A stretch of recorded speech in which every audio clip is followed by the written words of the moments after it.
All right, well, hello everyone, and welcome to the Oklahoma Public Archaeology Network's latest installation in its Archaeological Skills Workshop series, Science Communication for Archaeologists with Dr. Anna Goldfield. Before we get started, I'd like to familiarize everyone with the function of Zoom that we're going to be using today. First of all, we'll have a question and answer portion at the end, so feel free to put your questions in the chat, but also if you'd like to turn on your video and unmute to ask your questions, you can go down to the button that says reactions on the bottom bar and hit the raise hand function. It'll look something like this right here. You can also lower your hand down there with the reactions. So if everyone could hold their questions until the end, that would be great. Thank you all for joining us today. We are here with Dr. Anna Goldfield.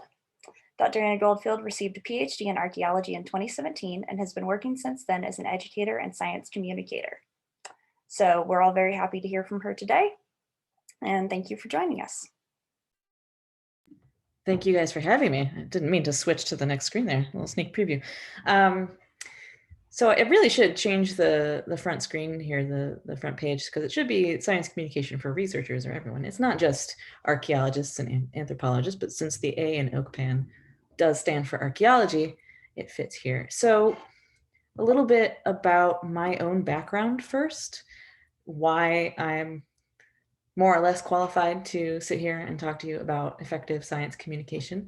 My background is, as Ella said, in archaeology, specifically faunal analysis. So studying animal bones from archaeological sites and determining what the relationship was between humans at the site and the animal resources around them, which is why in the picture on the left, I'm holding an extremely dead fox. In case you're wondering what that was, it was once a fox. So I've always been interested in humans interacting with their resources in order to survive, how they subsisted, how they fed themselves. So that's really been something that has sort of traveled through as a through line through all of my research. And so in 2018, I published an article from my dissertation, which had to do with the mathematical modeling of what it looked like for humans, and anatomically modern humans and Neanderthals, to have a raw versus a cooked diet in terms of their metabolism and what that meant for effective reproduction and what that in turn meant for population success. So if you're, that's available from the Journal of Human Evolution. If you're having trouble sleeping at night and you would like something to lull you off to sleep, you're welcome to read that. But after my dissertation was completed in 2017, I started writing for Sapiens. It was a total stroke of luck. They had put out a call for new writers. I've always been interested in writing and in kind of telling stories to the public, not just academic writing. And so I applied and I got a slot as a columnist. And working with Sapiens and working with that team of editors and learning some of their techniques for turning academic projects into accessible public stories was really the first inkling I had that this was something that I wanted to do as a career. So instead of kind of the thing that you are told as a graduate student very often in the sciences is that once you've completed your dissertation, you can either be a professor or you can be a researcher. And there's sort of two paths that you're sort of fed as options. But the more I thought about it, once my kind of graduate career was done, the more I realized that really I wasn't interested in being in either of those two branches of academia as a career. And I started to realize through working for Sapiens that science communication was not only a viable career move, albeit kind of a risky one, but then again, in academia, what isn't a risky career move? There are very few jobs out there, really. So not only a viable career move, but what I really felt like I was good at doing, I had the skills to do, and what really captured my imagination and made me excited about writing and about science in general and about sharing stories from archaeology and anthropology and the human past with everybody, not just experts talking to experts, not just within the very small insular world of academia, but with everybody. Because these stories are really cool. We humans are very interested in ourselves. And so kind of following up on that desire to share these stories, when in 2018, a very close friend of mine from undergrad, Amber Zambelli, and I started the Dirt podcast. And so this is one of the things that I do now. It's one of the things I spend a lot of my time on. And the Dirt is a podcast, and it's a weekly show that's available anywhere that you get podcasts, so Apple Podcasts, Spotify, SoundCloud, etc. And it takes, our goal is to take rigorous research and archaeological methods and stories from archaeology and anthropology, and to kind of synthesize them into a narrative each week about a different topic from a different part of the world in a different time, and to condense that into a narrative that we share each week. And so we've produced more than 130 episodes at this point, and we really, really love doing this. And I'm going to talk a little bit more about podcasting at the end, about sort of how to get into it and what it entails, at least from my own experience. But I think podcasting is it's a really, really great strategy for science communication for several reasons. But again, I'll get into that towards the end. What I'm going to talk about first is more geared towards writing and presenting research to the public in an accessible way through writing. And I want to manage some expectations up front. There's no one perfect formula that I can present to you that you can just sort of plug and play and have a successful piece of writing that's good for public communication. Instead, I'm going to share some tips and advice that have worked for me, which is sort of the most I can do. But these are things that I found really effective. Some of the things that I've learned from working with the team of editors at Sapiens, some things I've learned from reading and things like that. And then at the end, well, throughout, I will share some resources with you. But then at the end, Ella's going to send out a list of additional resources, including helpful web pages, books that I have recommended, authors that I recommend you read if you're interested in effective science writing, things like that.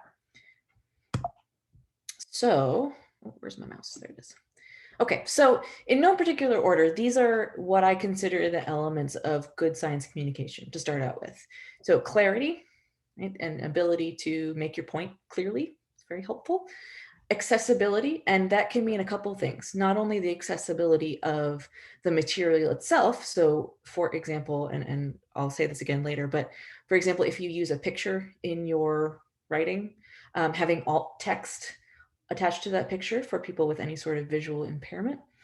So not only accessibility to those who might have some kind of impairment when accessing your work, but the actual tone of your writing and the content of your writing, making it accessible to those who might not have extensive background in your field of study.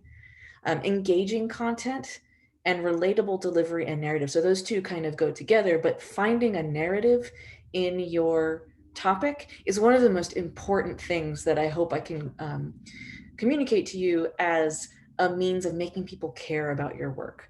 Finding a narrative, finding a through line, and making that narrative relate to someone's everyday life, to a common human experience, is one of the most effective ways that you can make someone care about what you do. But before you can do any of that, you need to figure out who your audience is.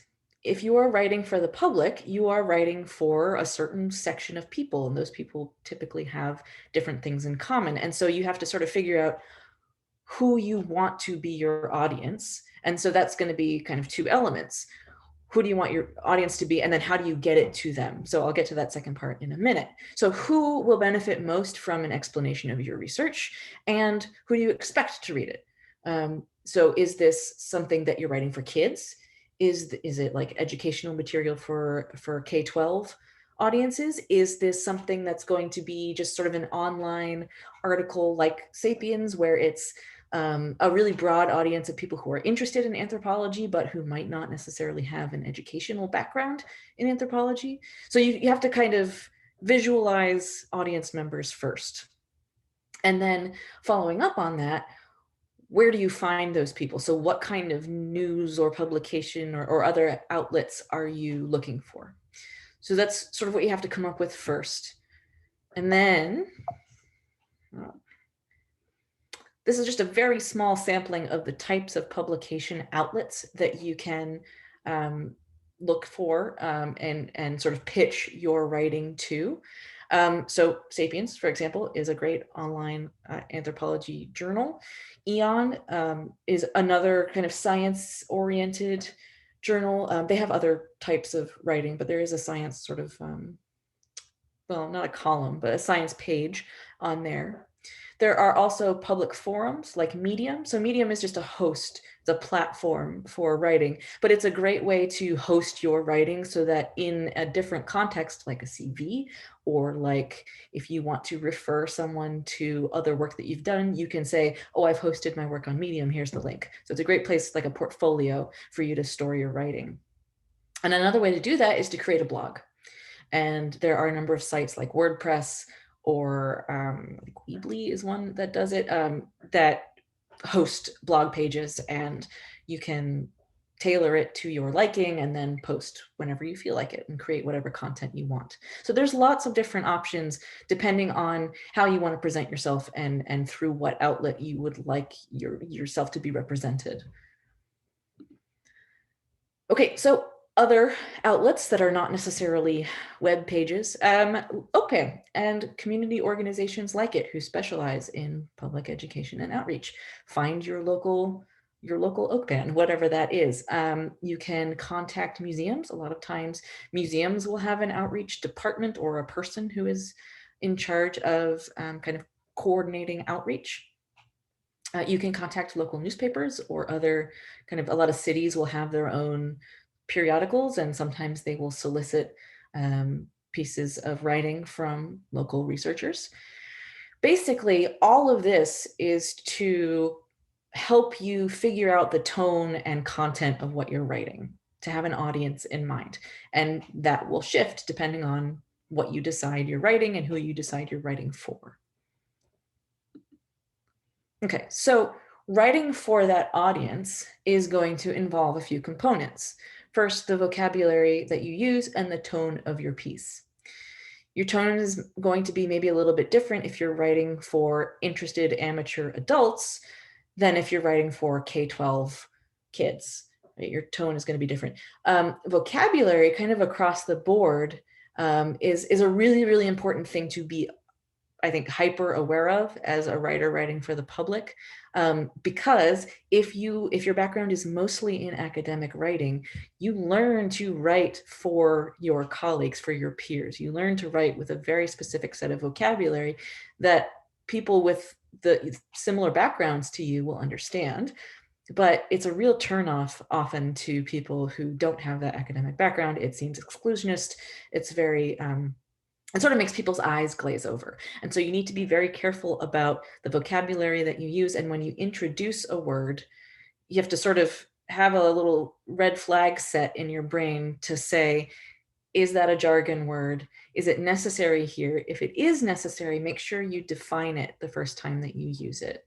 And that's there are definitely some words like Paleolithic. If I'm writing about the Paleolithic, I would put a date range after that, or I would say otherwise known as the Stone Age, when Neanderthals were alive, that kind of thing, right? And then I can keep using the word Paleolithic because it's a really key part of writing about Paleolithic archaeology, but then people know what I'm talking about.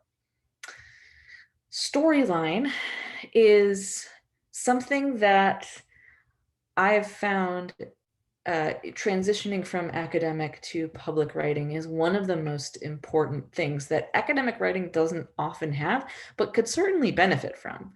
Because when you're reading an academic or a research paper, really, unless it's just a site report and then, it doesn't really have a narrative. But if it's something that's explaining an aspect of how the world works, which is the whole point of science. Science is the way that we understand the natural world, right? Then it should have some sort of storyline. Like, here is the question I'm trying to resolve. Here is the process through which I resolve that question. And here's what I found out as an answer or not to this question, right? So that can be a storyline. It doesn't have to be once upon a time there was a Neanderthal. So storyline can be a very kind of broad distinction, but it needs to have a flow, because otherwise it's just a series of facts that you are throwing at someone and it's not engaging. Speaking of engaging, the more you can relate your topic or your storyline to a common shared human experience, the better that will be. So the example that I like to use is I wrote a piece for Sapiens a while back about Neanderthal ear canals, and a piece of research that was done showing that the shape of the Neanderthal ear canal was a little bit different than it is in Homo sapiens. And what that might have meant was that Neanderthals might have had ear infections more frequently than Homo sapiens. As it turned out, through total coincidence, as I was writing that, I got an ear infection. And so I was able to open the piece by describing my own symptoms and saying, I might be experiencing right now what a Neanderthal experienced however many thousands of years ago. So this very shared, very sort of relatable, understandable human experience is something that can draw an audience in and get them invested in what you're saying, and it'll carry them along through until you resolve it at the end. And all of this accomplishes what I think is one of the most important things that science communication can accomplish, is humanizing the sciences, humanizing yourself as a researcher. I'm the person who did this research, but I, like you, am a human being, and I have human experiences. And this research is meaningful to me with my human experiences, and it should matter to you too, comma, reader. So humanizing yourself as a researcher helps to humanize the sciences in general and bridges this gap between this perceived kind of exclusive nature of academic science, where it sort of fosters distrust with the public. And this is the kind of atmosphere where you get people not trusting, for example, the CDC in the middle of a global pandemic, right? So this attitude of distrust of scientists are keeping things from us. Actually, no, scientists will not shut up about science. It's just that, can they talk about their science effectively in a way that's meaningful to people who are listening or reading about, and making them care about the science, right? That is the gap that needs to be bridged, is here's the science, here's why you should care. And so humanizing, adding the human element is incredibly important for achieving that. So another example from my own work, which feels like shameless plugs on my part, but really it's the work that I can talk about the most easily and with the most knowledge, because I wrote it. So finding a connection, making your audience care about a subject. So there was a paper that came out recently, last month, I think, about something called a Lechamp excursion, which is the poles of the Earth flip. The magnetic north and south can occasionally, and have in Earth's past, flip. So north is south and south is north. And there was a paper that came out that pulled a lot of different pieces of evidence together to suggest that it had something to do with the extinction of Neanderthals. And when this paper came out, a lot of public media outlets took this story and ran with it, but in a very clickbaity and like doom and gloom kind of way. Here's an example, this title here that I pulled from an internet source: Neanderthals may have been killed off by magnetic pole flip, and it might happen again soon. Like, it's a little fearmongery, right? And so I felt that I had the ability to put in my 2 cents here, because I did study Neanderthals. And so I wrote about it because a lot of this coverage was highly sensationalized. And I sort of felt a responsibility, if I'm going to have a career as a science communicator, I sort of felt the need to restore the balance, because there were things like this also popping up, which is, this is from The Sun, I believe, which is not a hugely reliable journalistic organization, but yeah, it's very fearmongery, very clickbaity, and sort of not helpful in terms of science communication. So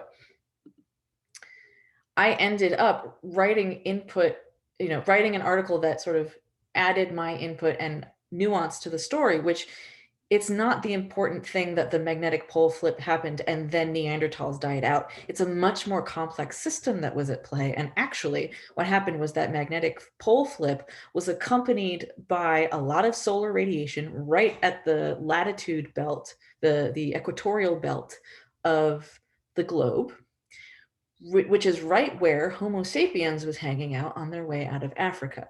And it made the climate in that region incredibly inhospitable. And it's very, very likely that that had something to do with Homo sapiens trying to get out of that latitudinal equatorial zone and moving north and west up into where Neanderthals were and competing with Neanderthals for resources and kind of speeding up Neanderthal extinction. So it wasn't just that the magnetic pole flip killed Neanderthals. It may have had something to do with Neanderthal extinction, but it's a much more complex issue. So I was trying to explain that in a way that would incorporate the bits and pieces that seem to be missing from those splashy titles. So as an academic writer trying to write for the public, again, try to avoid jargon and think of yourself as a translator between two languages, the language of academic writing to the language of everybody else. Right. So I started off learning how to write academically. That was the whole throughout graduate school was, here's how you write an article. This is how you write for other experts in your subfield of archaeology. And so here's this whole chunk from my dissertation, which I'm not going to read aloud because I will put you to sleep. But basically, it is a chunk from my dissertation that describes the whole point of the dissertation, but it's not the most accessible piece of writing. And so instead, I could say the same thing in a much better way if I were to try to explain the point of my dissertation as if I were explaining to, and this is the strategy that I use, a intelligent 12-year-old. That's sort of the fake audience, the imaginary audience that I use in my mind. I have friends with kids around that age, so and they're smart kids. So I imagine I'm explaining what I do to them. And if I can imagine them understanding what I've said, then that's successful. And so what all of this gobbledygook from my dissertation turned into was a simple couple of sentences that basically said, in terms of calories and metabolism, it cost more to be a Neanderthal. You had to eat more, you were highly active. And so if you put the two populations of Neanderthals and Homo sapiens together in the same place, with everything else being equal, just because it costs more to be Neanderthals, they will have a slightly lower rate of successful reproduction, which means that gradually over time, the Homo sapiens population will sort of edge out the Neanderthals. And then, the rest of the dissertation sort of adds more factors and more nuance to that, but that's a different story altogether. So try to explain your research or whatever you happen to be writing about to an imaginary audience that belongs to the portion of the population that you're trying to reach with your information. So finding a narrative, this is, I don't know if you'll recognize this, but if you're a Pixar fan, this is a storyboard from the short, I think it's called For the Birds. I think it's the short before Toy Story. Not relevant, just I like storyboards because one of the other things that I do is archaeological illustration and illustration in general. And a lot of my training has to do with storyboarding and with sort of comic art. I took a lot of art classes as a kid, and a lot of it was towards like making comics. And so I tend to think in pictures and sequences of pictures like a storyboard. And so if this works for you, if you are a visual thinker, this is a great way of kind of trying to break down the narrative of your story. If you don't think in pictures, if you think instead in pieces of information, then I have friends and colleagues who have a corkboard and they have index cards or Post-it notes that they shuffle around on that corkboard until the flow of the narrative makes sense. It can end up looking like you're trying to solve a serial killer murder, but having a visual representation of the layout of your storyline can be really, really helpful. And you can refer, there's actually nothing on the wall over here. I'm just looking as if there is. You can refer back to it if you get lost, because everybody I think has had the experience of writing something and working on it and looking at it for so long that it just turns into word soup. So it's very useful to have sort of a visual map of where you start and where you're going so that you can remind yourself like, oh yeah, this is what comes next. So at its most basic, a narrative involves a central character. That character does not need to be a person. It can be a more abstract concept like an idea. So like, here's the idea that I'm picking up in my research. Here's the question that I want to address, right? That can be your main character. The conflict is the test of that question, right? Which is just experimental research or compilation of data, right? That's how you are sort of challenging that question. So there's your conflict. And the journey towards resolving that conflict is how do you make the data make sense to resolve the question that you are trying to address, right? So it doesn't, if it is a person, great. But you don't have to think in such literal terms. You can be a little bit more abstract. But in general, a narrative has a thing that you're focusing on, a process that you take that thing through, and then hopefully resolution at the end. So another technique that I've found really, really useful for the word soup stage of writing is reverse outlining. This is something that I learned to do in graduate school. I took a grant writing seminar, but it was also just a writing seminar. And so one of the techniques that the professor had us do was to take a working draft and to take each section or paragraph, depending on how you set up your writing, and break it down into 1 or 2 concise sentences with a particular audience in mind. Typically, I find that it's much more helpful to have a broader audience in mind than an audience of experts and peers. It helps me keep things clear and concise if I am talking to someone that I imagine doesn't have the jargony background that I do. So condense your paragraphs or sections into 1 or 2 concise sentences and put those sentences in the order that you have your paragraphs. And then you can go through them and you can figure out, are there pieces missing? Is everything there? Is there a consistent flow of logic from A to B to C to D, etc.?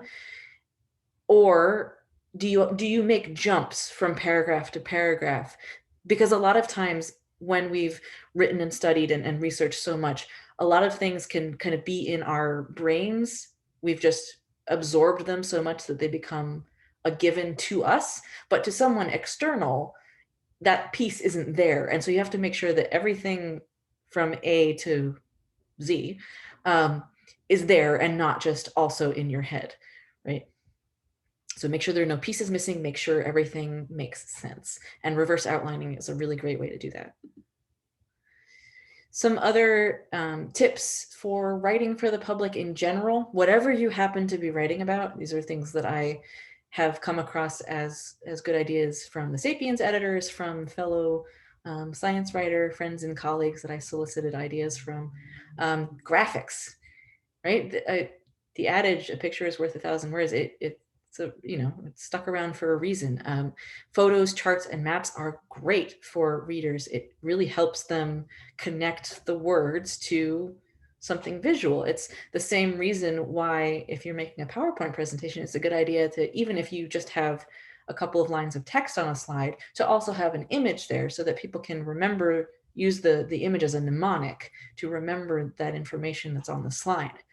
Right? So photos, charts, maps, anything to illustrate and give depth and kind of vibrancy to what you're describing is a big bonus, as long as it's not just an arbitrary picture for the sake of having a picture. Try to avoid huge tables of data. General readers probably won't get much out of huge tables or statistical charts, or, data is a beautiful thing, but the average non-academic or academic adjacent person is going to run away screaming from big data charts. So try to avoid those. And then alt text, as I mentioned before, is really important for anyone who has a visual impairment, and make sure that your graphics, again, aren't just arbitrarily there. Make sure they're anchored somewhere in the text. So something that you're talking about, you can say, see the image on the left for an example of this type of stone tool. And then the picture itself should have a caption. This type of stone tool is important because, I don't know, I don't study stone tools, but this one's important because it's tiny and sharp. So make sure that the picture and the text relate to one another and support one another. Huge paragraphs are very off-putting. They're kind of a slog, and you want to make your writing visually appealing. So you'll notice in a lot of popular science online journals, when they publish a column, it'll be in sort of short paragraph chunks, often with space or images between them. And it's much easier to digest. The internal structure, the flow of those paragraphs is also very helpful for your reader. And this is where reverse outlining is super helpful. And that means that if that reader is going back and they remember something about your article, and they're like, oh, I read this article where they described this kind of study, it's much easier for that reader to go back and find if you've got this really logical flow and they say, oh, I remember it was that part after they talked about this type of stone tool. So they can find that chunk about the stone tool, find the piece that they were looking for and go, oh yeah, here it is. And to that end, if your piece is quite long, having subsections and subheadings are really useful. If there's a little label before a chunk of text, they can go, oh no, it wasn't about that, it wasn't about that. Oh, stone tools, okay. Right, so organizational tools and sort of visual cues for your reader can be a great tool. A lot of my writing sort of attempts to use humor. There are some writers who are incredible at writing sort of funny, very well informed, very well researched text about science that really flows. And if you're able to find the right balance of sort of friendly tone and humor and good information, again, this can kind of help with the whole aspect of this scientist is a real human person who wants to know this about people and is doing this, right? So readers are much more likely to retain information if they've enjoyed learning it, right? The classes, I remember, in school, the classes where I, wanted to die and wasn't enjoying myself, those are the classes I remember absolutely zero things from. The classes with a really dynamic teacher, classes where the material was interesting and presented in an interesting way and with some jokes, those are the classes and the information that I remember. And so if you can make a reader kind of chuckle or, remember, have a funny anecdote, that's great. You just have to, it's really a question of finding the right balance. And so I have some recommendations here of authors who are really, really great at this. If you want examples, so Bill Bryson has written some great books. I think it's his most recent book. It's back here somewhere. I think The Body, A Guide for Inhabitants. So it's about the human body. And that's his most recent book. It's very funny, and it's just this massive, thoroughly researched book. Mary Roach writes really, really funny books about science. Oliver Sacks he passed away, a very eminent neurologist who also writes very funny anecdotes. Emily Willingham, I have her book here in front of me. I just picked it up recently. Life Lessons from the Animal Penis. That's fun. It's a very funny book, as you can probably tell from the title. And the things I've learned, I'm retaining because I enjoy learning them from humor. So if you can work humor into your pieces, great. If that's not your style, that's also totally fine. You have to find the tone that works for you. This is a slide that directly comes from a comment or a question that I got for the last workshop, specifically about statistics. And so if there is a component to your research that you are having trouble explaining, or you're having trouble kind of incorporating into a piece for the public, there are a couple of ways that you can navigate that. Either you can find a specialist in that. So for example, I have zero background in statistics. That is an area where I'm particularly weak.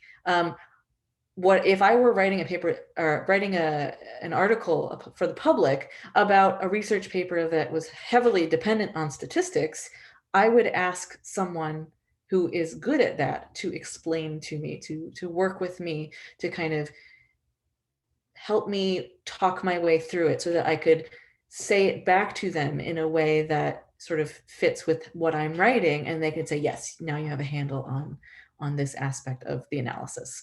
You can either do that, collaborate with someone to help explain a concept to you, or if you're the one who's trying to figure out how to communicate, but you are the expert, find a writer, find a friend or colleague that you can explain your research to, and they can ask questions until you've explained it to them in a way that kind of crystallizes it into a piece of information that is easily digestible.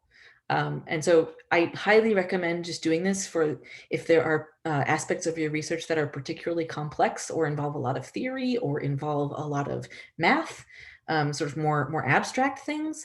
I would highly recommend just finding friends or finding people to talk it out to, and it's really good practice for translating your own work. One of the biggest pieces of advice that I have for you is to read.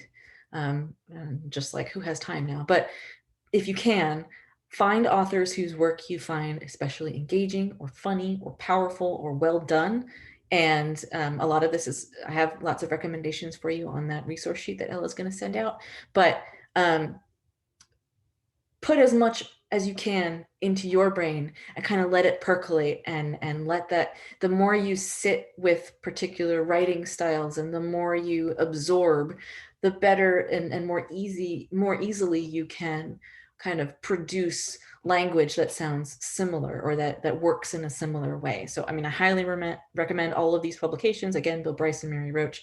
Ed Yong he's a writer for The Atlantic and other periodicals, and he's a fantastic science writer. Rebecca Ragg Sykes just came out with this book, Kindred, on Neanderthals. I highly recommend that. When it comes to kind of not so much the content of your work, not the research aspect, but how you write, if you want a guide to sort of style, writing style, I highly recommend this book, Dryer's English. It's in my stack of books right here. It's funny, it's fun to read, and it's a really good, this guy was the editor, or no, the copy chief of Random House Publishers. And so many things have crossed his editorial desk over the years, and he has some really good pieces of advice for just clear writing, just engaging writing. And it's fun to read. It's like, you could always crack open your Strunk and White or your Chicago Manual of Style, but those are pretty dry. This one's actually kind of fun to read, and I found it very helpful. So just to wrap up the bit on writing, and then I'll get to podcasting, but there are lots of resources available for people interested in science communication, specifically writing. And in fact, there is a National Association of Science Writers. And so you can go to their webpage, you can just Google National Association of Science Writers, should pop up. And they have a whole section on their webpage for writer resources. And a lot of them are freely available. Some of them are available only to NASW members. And so they have that link there that you can become a member if you like. I am not affiliated with them in any way. I'm receiving no compensation to plug them, but that is a resource that's available, and you can become a member if you like. And then finally, with writing, right? There are these elements. So finding a story, if it's in your own research, figuring out what the compelling narrative is in your own research, what'll make people care about what you do and how you do it. Networking is a huge part of science communication. Almost all the science communicators I know about are because of Twitter. So get on Twitter, get on Facebook. I'm sure there are groups for science writers on Facebook. Using your connections and networking is, I think, it's become a really important part of science communication. Twitter is not my favorite place to be, but I'm on there a lot. So learning how to pitch to outlets, just learning how to say, I'm interested in science writing. Do you want me to write for you? Figuring out how to make yourself appealing to different types of outlets. You can find guides on how to do that online. And then finally, if writing is not your jam, or if you want to, in addition to writing, have other content that you create, there are lots and lots of other ways to do science communication. It's not just writing. You can do a podcast. You can put videos on YouTube. There are so many really great science communicators on YouTube from in all branches of the sciences. So Hank and John Green have this sort of vast YouTube empire of science and history stuff. That's wonderful. There are lots and lots of YouTube educators that are doing a phenomenal job. TikTok, I hear, is very popular with the youths. I don't do TikTok, but there are some really great educators on there who talk about science and who make these fun science experiment videos, or they use a green screen and they talk about different things in biology. There's some good stuff on TikTok. It's not all weird. But the one thing that I can speak to in my experience is podcasting. And so I'll do a little bit about podcasting, and then we'll do question time. So the great thing about podcasting, there's lots of great things about podcasting, but one of them is that the actual process of setting yourself up and having the ability to make a podcast doesn't require a lot of expense and equipment. So there are apps like Anchor, which again, not affiliated with, not getting paid in any way to recommend them, but I've heard good things about Anchor from podcasters who do use it, whose podcasts I listen to and enjoy. So Anchor is an app, and it goes on your phone, and you can use your phone to record and edit and put out, disperse a podcast. It's all kind of tied up in that package. So really all you would need is, I believe, a smartphone. Again, I don't use Anchor, so I can't really speak to how it works, but I hear good things. But my point is that the technology exists, the means exists for you to start a podcast if you really want to, or you even want to just practice. You just put out a podcast for yourself and your best friends, right? And practice talking about your research, and it won't cost you an arm and a leg to do it. Audacity is a program that I do use. This is what my co-host and I use to record our audio. So we live actually in different parts of the country. I live here in Oklahoma, and she is on the East Coast in Virginia. She's actually in West Virginia right now. But so we record over Zoom. We record with a Zoom call and Audacity. And so I really, really like Audacity for a number of reasons. Again, not affiliated. I just like it.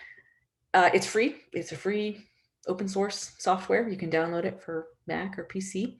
It's pretty user-friendly. It takes a little bit of clicking around to get familiar with how it's set up, but I've found it very intuitive, and it has really, really useful features for audio recording. So it has something called chains, which is when you record audio, after it is recorded and you want to edit it for sound quality, you can run different filters on your audio, like increasing the amplitude or dealing with the gain, which is like the not the volume, but like the output of the audio levels.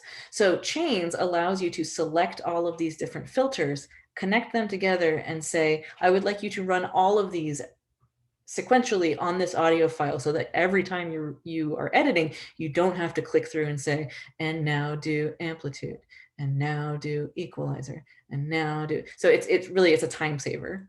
So I really enjoy that. The thing I like most about Audacity is that it has a function called noise reduction.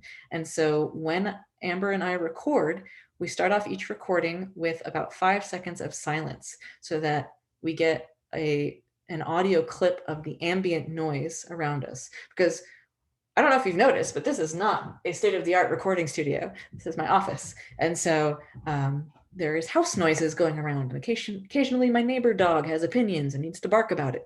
And so I can take ambient noise, click and isolate that section of noise, and then tell Audacity, this is noise. I don't want it. Please filter it out.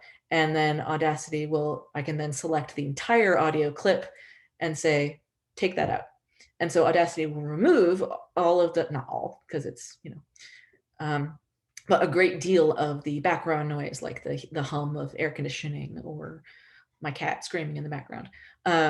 So that is something that it has been really, really valuable, because we don't have access to recording studios. And so it makes our sound quality a lot better. And then a slide I didn't put in here, the other program that I use for the podcast is GarageBand, which comes with Mac, Apple products, and that's what I use to snip out all of the ums and jokes and accidental swear words that we don't want on the main feed. And then finally, just a little plug for podcasting in general.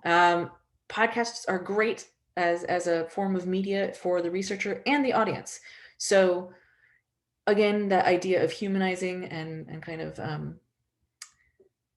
sort of making the science and the scientist more engaging and more accessible. Podcasts kind of create a sense of intimacy because you've got someone's voice in your ears. It's just them and you, them telling you whatever the podcast is about. So speaking directly to the listener. So it can really kind of create a sense of community and companionship between the listener and the podcaster.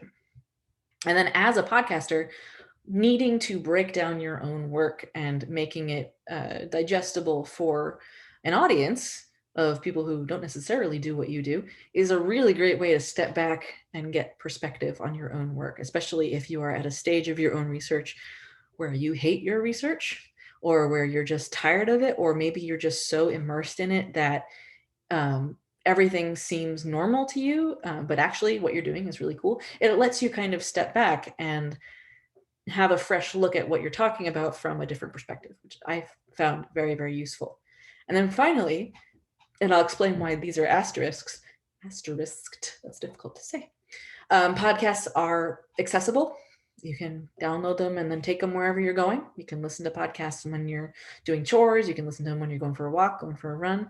You can listen to them anytime. So it's a really great and accessible thing that people can do while they're doing other things, which is not something it's not something I can do while I'm reading, right? So there's that. However, the reason that is asterisked is that podcasts are an audio media. And so if you want it to be entirely accessible to as much of an audience as possible, it's a really good idea. And this is something that we've been working towards for a while on the Dirt, is transcripts, so that if someone has a hearing impairment, they can still experience the same content, but in a visual way, right? So to make podcasts completely accessible, either there needs to be some kind of form of closed captioning if they're being streamed, or making transcripts available. And that's something that we've wanted for the Dirt for a long time. And then finally, podcasts are also usually free. And again, that is asterisked because they're not always free. Sometimes there are like subscription podcasts that you can listen to. And a lot of podcasts, including the Dirt, have Patreon. They're supported by Patreon subscribers, and there are bonus episodes. So in our case, depending on the level at which people subscribe, they get access to bonus episodes that come out every month. And so those episodes aren't free, but our main feed episodes are. So that's why that asterisk is there, because there are often paywalls. It depends on how the podcast is set up. So I really like podcasting because it's a great form for storytelling. And ultimately, I think that's what is behind good science writing, is storytelling and finding a way to tell a story from the science. So that is my spiel. And so I will stop the share and we can move on to questions. And yeah, thank you, Anna, so much. And thank you to everyone who attended today. Thank you for joining us for this workshop. And shortly after, I'll be sending around a list of resources that Anna's put together for everyone for learning more about science communication that she mentioned throughout the presentation. And also with that list of resources, there will be a short survey that we would love if you would all fill out just to give us a brief bit of feedback about this workshop and help us to formulate more in the future. So once again, thank you everyone for joining us, and thank you to Anna for your presentation. Everyone enjoy the rest of your afternoon.